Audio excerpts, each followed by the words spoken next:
So hey guys, welcome back to my YouTube channel. ಎಲ್ಲರೂ ಹೆಂಗದಿರಿ? ಎಲ್ಲ ಮಸ್ತದ ಅನ್ಕೋತೀನಿ ರೀ. ಇವತ್ತು ಯಾಕೆ ಬ್ಲಾಗ್ ಸ್ಟಾರ್ಟ್ ಮಾಡಿಲ್ಲ ಅಂದ್ರೆ ಸಂಜೆ 6ರಿಂದ ಚಾಲು ಮಾಡೀನಿ ರೀ ಬ್ಲಾಗ್.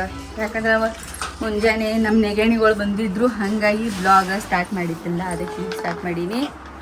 ಏನು ಅಂದ್ರೆ ದೋಸೆಗೆ ನೀನು ಇಟ್ಟೀನಿ ರೀ ನಾಳೆಗೆ ದೋಸೆ ಹೇಳಿ ಅದನ್ನ ಹಿಟ್ಟು ರುಬ್ಬೇಕು. ಹುಡುಗರು ಆಟ ಆಡಕತ್ತಾವು. ಒಂದು ಸೆಕೆಂಡ್, ನಮ್ಮ ಹುಡುಗರು ಬಂದ್ಮೇಲೆ ನೋಡ್ರಿ 7 ಮಂದಿ ಕೂಡಿ ಹಿಂಗೆ ಮಾಡ್ಯಾರ. ಇವ್ರು 7 ಜನ ಕೂಡಿ ಹಿಂಗೆ ಮಾಡ್ಯಾರ. ಹಲೋ, ಹಾಂ ಒಂದು 2 ನಿಮಿಷ ಹೊಳ್ಳಿ ಹಚ್ತೀನಿ ನನ್ನ ಮೊಬೈಲೇ. 7 ಜನ ಕೂಡಿ ಹಿಂಗೆಲ್ಲ ಹಾಲತ್ ಮಾಡಿಟ್ಟಾರ. ಮತ್ತು ನೋಡ್ರ ಇವರೆಲ್ಲ ಆಟ ಆಡಿ ಮ್ಯಾಲ 3ನೇ ಫ್ಲೋರಿಗೆ ಒಯ್ದೆಲ್ಲ ಸಾಮಾನು ಇಟ್ಟಿದ್ರು. ಅದನ್ನೆಲ್ಲ ತೊಗೊಂಬಂದಿನಿ. ಸಾಕಾತ್ರಿ, ಇಷ್ಟೊತ್ತನ ರಗಡಾತು. ಮಧ್ಯಾಹ್ನ ಅವ್ರು ಬಂದಾರತ್ ಹೇಳಿ ನಾನ್ ವೆಜ್ ತರಿಸಿದ್ರು.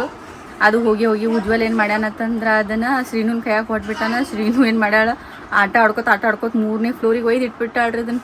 ನಾನ್ ವೆಜ್ ಹುಡುಕ್ಯಾಡಾಗತ್ತು ಮನೆಗೆ, ಎಲ್ಲಿ ಸಿಗೋಲ್ಲಾಗೈತಿ, ಎಲ್ಲಿ ಹೋಯ್ತು, ಬೇಕು ಎತ್ಕೊಂಡು ಹೋಗೈತೇನೋ ಅಂಥೇಳಿ. ಆಮೇಲೆ ನಮ್ಮ ರೀದಾ ಕೇಳಿ ಎಲ್ಲಿ ಇತ್ತಿತ್ತನ ಮ್ಯಾಲೆ ಇಟ್ಟಾಳಕ್ಕೆ ಕರ್ಕೊಂಡು ಹೋಗಿ ನೋಡ್ತೀನಿ. ಕವರ್ ತೆಗೆದು ಒಂದು ಕವರ್ ಕಟ್ಟಿದೈತಿ, ಒಂದು ಕವರ್ ಫುಲ್ ಆಯ್ತು. ಚಲೋ ಇನ್ನು ಅದ್ರಾಗ ಉಸಗಿಸಾಗ ಹಾಕಿದಳಂದ್ರೆ ಮುಗಿದು ಹೋಗ್ತಿ. ನಮಗೆ ಹೂವಿನ ಹಾರ ಉದ್ರಿಸಿ ಹಾಕ್ತಿದ್ರು. ನಮಗೆ ಟಿಕೆಟ್ ಹಾಕ್ತಿದ್ರು. ಮತ್ತು ಅವ್ರು ಆಟ ಆಡಿಲ್ಲ ಏನಿಲ್ಲ. ಕವರ್ ಎಲ್ಲ ಫುಲ್ ಇಟ್ಟು ಅಲ್ಲಿ ಇಟ್ಟು ಮರು ಬಿಟ್ಟು ಹಂಗೆ ಕೂತಿಳಕ್ಕಿ. ಮತ್ತು ಅದನ್ನು ಎತ್ಕೊಂಬರೋಣ, ಅಡುಗೆ ಮಾಡಿ ಊಟ ಮಾಡು. ಇಷ್ಟೊತ್ತನ ಕೂತರು. ನಮಗೂ ಟೈಮ್ ಪಾಸ್ ಆಯ್ತು. ಮತ್ತು ಅವ್ರು ಬಂದಾಗ ಏನು ಬ್ಲಾಗ್ ಮಾಡ್ಕೊತ ಕುಂದ್ರೋದತ್ತೆ ಮಾಡಲಿಲ್ಲ. ಮಾಡಬೇಕಿತ್ತು. ಒಬ್ಬೊಬ್ರಿಗೆ ತೋರಿಸ್ಕೊಳ್ಳೋದು ಇರೋದು ಅಂಥೇಳಿ ಖುಷಿ ಇತ್ತಂದ್ರೆ ತೋರ್ಸೋಕೆ ಚಲೋ. ಅವ್ರಿಗೆ ಈಗ ನಾ ಕೇಳಲಿಲ್ಲ ವ್ಲಾಗ್ ಮಾಡಬೇಕು ಏನು ಮಾಡಬೇಕು ಅಂತೇಳಿ ಕೇಳಲಿಲ್ಲ. ಯಾಕೆ ಸರಿ ಅನ್ಸಂಗಿಲ್ಲ ಅಂತೇಳಿ ನಾ ಖುಷಿಪಟ್ಟು ತೋರಿಸ್ಕೊಳ್ಳೋದು ಬೇರೆ, ಅವ್ರು ಮಾಡತ್ತಿದ್ದಿಲ್ಲ ಮಾಡ್ತೇನು ಅನ್ನೋದು ಬೇರೆ. ಅದಕ್ಕೆ ನಾ ಯಾರಿಗೂ ತೋರಿಸಿಲ್ಲ ರೀ ಗೈಸ್. ರಾತನ ಮುಂಜಾನೆ ಜಾಕ ಮಾಡಿಲ್ಲ, ಅವ ಜಾಕ ಮಾಡಾಕ್ತಾನೆ. ಅದಕ್ಕಷ್ಟು ಬಾಯ್ ಮಾಡಕತ್ತಾರ. ಅದು ಕೇಳ್ಸಾತಿರ್ಬೇಕು ಮೇ ಬಿ ನಿಮಗೆ. ಸರ್ ಅವ್ರ ಪಾಪ ಡ್ಯೂಟಿಗೆ ಹೋದವ್ರು ಇನ್ನೂ ಮನೆಗೆ ಬಂದಿಲ್ಲ. ಈಗಿಂದನ್ನೆಲ್ಲ ರೂಮ್ ಕ್ಲೀನ್ ಮಾಡ್ಕೊಂಡು ಇನ್ನು ದೋಸೆ ಹಿಟ್ಟಿಗೆ ರುಬ್ಬೇಕು. ಅದ್ರಾಗ ಒಂದು ಸ್ವಲ್ಪ ಅವಲಕ್ಕಿ ಹಾಕಬೇಕು. ಅವಲಕ್ಕಿ ಹಾಕಿಟ್ಟು ನೆನೆ ಬರ್ತೀನಿ. ಅದು ನೆನಿತನ ಇದನ್ನೆಲ್ಲ ಮುಗಿಸ್ಕೊಂಡು ಸಿಗ್ತೀನಿ ರೀ ಗೈಸ್. ಇನ್ನು ಮುಖ ತೊಗೊಂಡಿಲ್ಲ, ಮುಖ ತಕೊಂಡು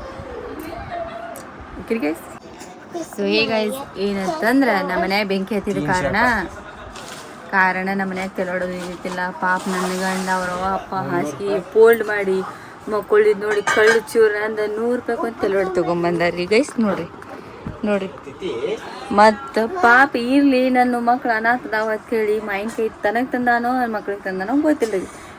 ಬಂಗಾರ ಅಂತ ನೋಡ್ರಿ ಇಟ್ಟು ಅಪ್ರಿಸಿಯೇಷನ್ ಕೊಟ್ಟು ಕಟ್ ಮಾಡ್ಕೊಂಡು ತಿನ್ನಾಕತ್ತಾರ. ಹೇಗಣ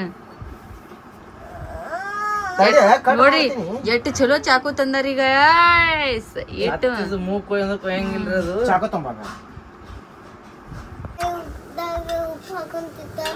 ನಾವು ಒಟ್ಟ ತಿಂತೀವಿ, ನಿಮ್ಮಪ್ಪ ತಿನ್ನಂಗಿಲ್ಲ.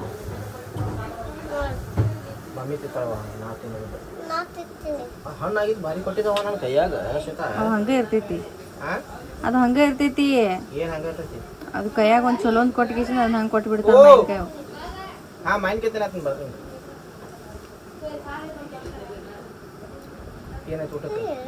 ಮಟನ್ ಐತೈತಿ ಏನಿಲ್ಲ ಪಾಪಿ ನೀನು.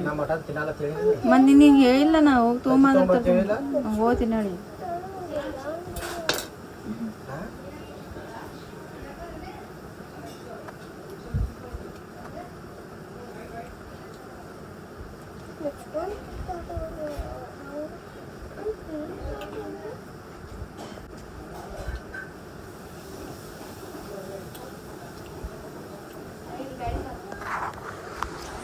ಹಿಂಗೆ ಮಾವಿನಕಾಯಿ ತಿನ್ನಾಕತ್ತಾರ. ಟೈಮ್ 10 ಆಗೈತ್ರಿ. ಈಗ ಹೋಗ್ತೀವಿ, ತತ್ತಿ ತೊಗೊಂಬರ್ತೀವಿ, ಸುಕ್ಕ ಮಾಡ್ತೀವಿ, ಊಟ ಮಾಡ್ತೀವಿ, ಸಿಗ್ತೀವಿ ರೀ ಗೈಸ್. ಓಕೆ, ಸಿಗ್ತೀನಿ ರೀ ಗಾಯ್ಸ್.